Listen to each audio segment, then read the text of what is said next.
When I was 12 years old, my parents went on vacation to the Virgin Islands for their second honeymoon, while my grandmother came to our house to babysit me until they got back. Later that night, I and my grandmother sat on the sofa watching horror movies till 12 a.m. We started to get tired, so we went to bed. Around 1 a.m., I was awakened by the smell of food coming from the kitchen. So I got up and went downstairs to see why my grandmother was cooking at such a late hour.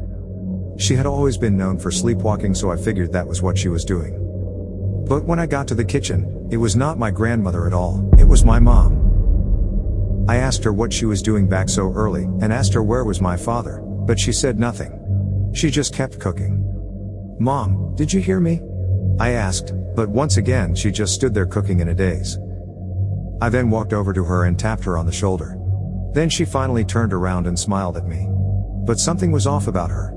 It looked like my mother, but it didn't feel like it was her. I went up to my grandmother's room to wake her up, and told her what was going on. But she looked at me in a strange way and told me that what I was saying was impossible because my mom had just called her an hour ago to tell her goodnight. Obviously the woman downstairs was not my mom. We then called the police, but when they arrived she was nowhere in sight. There are a lot of things I don't remember about my childhood, but that was one scary moment that I will never forget.